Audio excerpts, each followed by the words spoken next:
Okay, so today's video is going to be a little convoluted because I have something that happened last night, so I'll be posting about that, which I took the video last night, so it'll say tonight, Thursday, it's like 9 o'clock, 10 o'clock, whatever time. So anyway, that'll be next. And then we'll talk about Dinah and Stormy, and then with that will be a little update on last night, on the information from last night. So hopefully that's clear. But hi guys, happy New Year's Eve. So ready for 2022. I'm getting married this year. It's so weird to say still. So this is a big year for me and for us at 10 Ducks and a Dog. Very exciting. And obviously we'll be hatching our first batch of eggs this spring. Also very exciting. So anyway, happy New Year's Eve. And we'll get started with last night's video. Okay, so it is like 9 o'clock Thursday night. Obviously my hair is a hot mess, so that gives you an idea of what we're doing. But I wanted to give everyone a little update. Tomorrow we'll do our intro to Dinah and Stormy.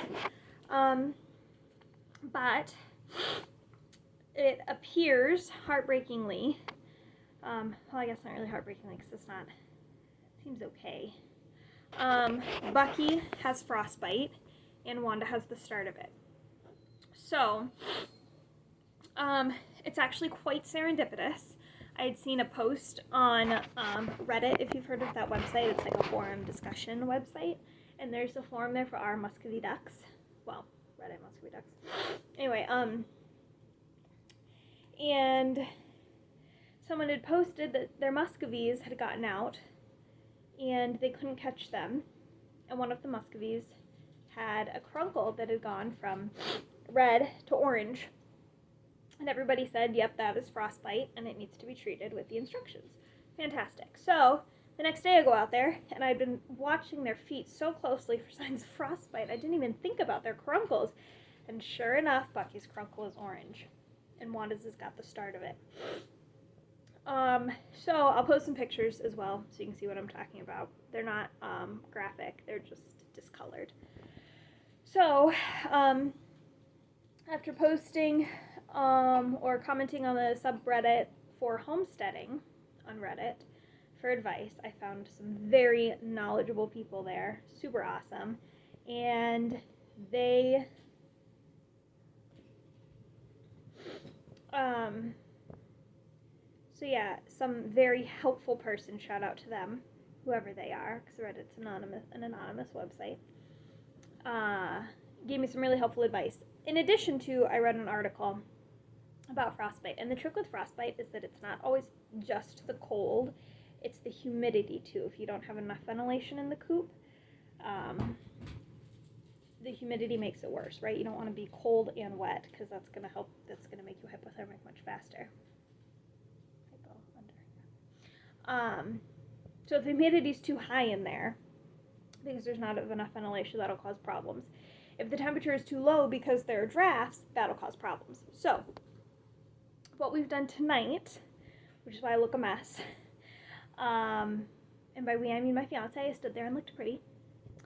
My fiance very sweetly mixed up their current bedding that's in there. We added pine shavings, because the pine shavings are more absorbent than the hay, or straw that we have. And then we added another one of hay. Straw, sorry. So the straw keeps them warm, and the pine is absorbent. So we did a mixture of that instead of just the straw this time. We also got a thermometer / hydromonitor, or humidity gauge, and we hung that on the walls of the coop. So tomorrow I'll be able to go out and see what the temperature and humidity is, and that'll give us a better idea of what's going on. We also put Vaseline on the crunkles for Wanda and Bucky. I'll keep an eye on their feet. We have a big cold spell coming up, so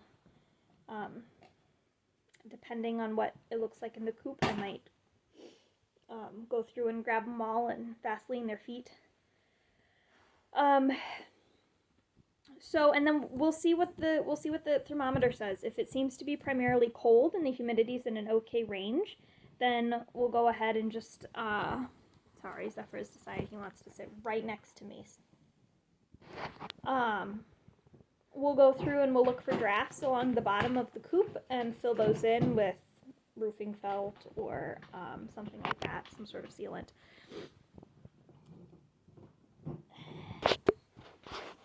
This is my dog. I don't know what he's doing, but he's doing something. Anyway, if the humidity is too high and the temperature is okay, we'll try and open up some ventilation up at the top of the coop. If it's a bit of a mixture of both, we'll just do both. So we might be doing some coop work this weekend to get that better. And then a couple times a day or whatever, we'll be Vaselining their frostbite, and that's about it. If yeah, that's kind of all we can do. The crunkle might die and fall off. Just kind of what happens with frostbite. So we're doing everything we can to prevent it. And then we'll go from there. So that is what we were doing tonight. Thanks for the listening to our quick update. I'll introduce you guys to Dinah and Stormy tomorrow, and we'll go from there. Okay. Thanks, guys. All right, so so this, guys, is Dinah, and that over there is Stormy. They're the last two ducks that we're going to talk about, because they're the last two ducks that I have right now.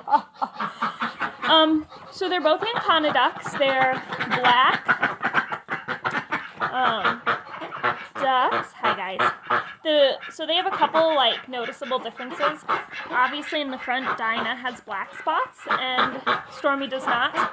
But also, if you look at the back of Stormy's head, she's got kind of a heart-shaped blotch. And Dinah has, I feel like it's more of a four-leaf clover blotch, because it's kind of hard to see.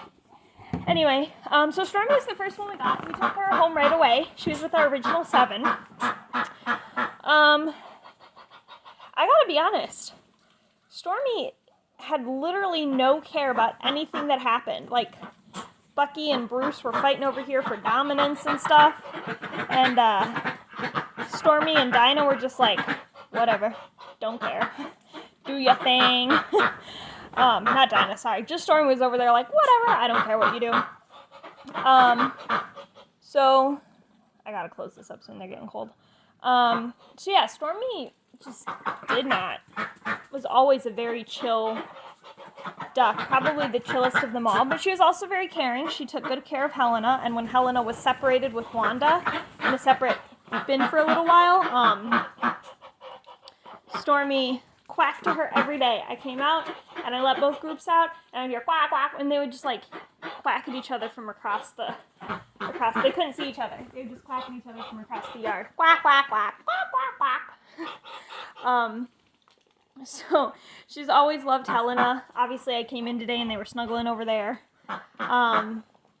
She's very kind and caring to the other ducks, and very quickly accepted Dinah as part of the crew, so, I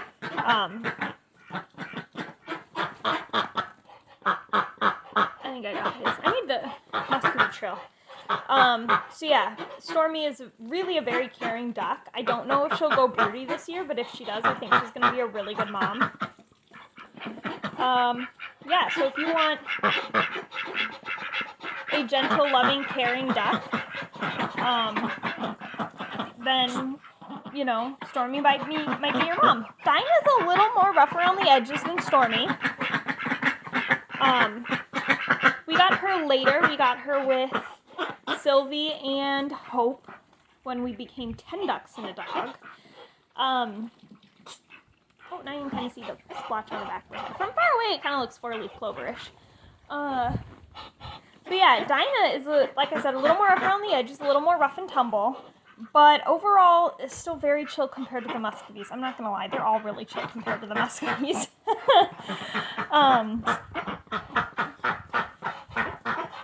And initially, Bruce and Stormy were super close, and then Bruce and Dinah were, and now it's Bruce and Helena, it seems. But Dinah still gets along. She still seems to care about her friends, and taking care of the other ducks. It's just less. She's more boy crazy than Stormy.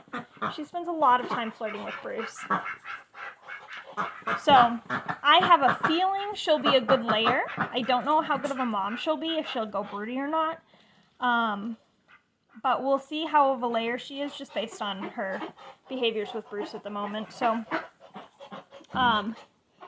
yeah, if you want a duck that's a little more rough and tumble, but still sweet, and hopefully is a good layer, Dinah might be the mom for you. So, she also has the benefit for breeding purposes and for heritage breeding purposes. She has the extra coloration on her chest, which is what we were looking for. So, as far as heritage breeding, Dinah and Stormy are a little over-colored for what would be ideal, I think. There's a little too much black on them, but that's not a big deal. Unfortunately, you can't see it because we're not in the sun and it's wintertime, but Dinah in particular has a very beautiful blue sheen to her feathers, and Stormy's is green. I don't know if you can see it a little bit. But yeah, for the most part, they're really chill ducks. I wish you could see the nice blue and green on them. Stormy's got green, Dinah's got blue. Pretty distinct in the summer sun. So, yeah, that's Dinah and Stormy. I'm going to close her up now since the ducks seem to be cold, but I wanted to air out their coop a little bit. An update on yesterday's, so at the beginning of the video I posted yesterday's stuff about the unfortunate instance of frostbite, and if you can see our hydrometer has us at like 90% humidity, which is way too humid in here. You want 40 to 70%. So we're going to open up one of the gables and put hardware cloth over it. How you guys doing? We have a lot of feelings today. And see how that goes. If we need, and then we'll slowly open up each other gable if it's not quite enough to bring down the humidity to the 40 to 70 range. In the meantime, we'll be Vaselining both of their caruncles, Wanda and Bucky. The others seem to be doing okay. We might Vaseline some of their feet. But yeah, so that's the plan for that. So, yeah. That's all of our updates. So thanks for tuning in, guys. I did post a Storytime Thursday late last night. It might not have technically been Thursday here anymore, but close enough. So if you missed that, you can do it. It was Stormy and the Mink. So, yeah. Thanks for tuning in, guys. As always, I appreciate your likes. Subscribes, comments, and shares. Have a happy new year, and we will see you next year, because you guys have never heard that before. Yeah, have a great New Year's Eve, everyone. Bye.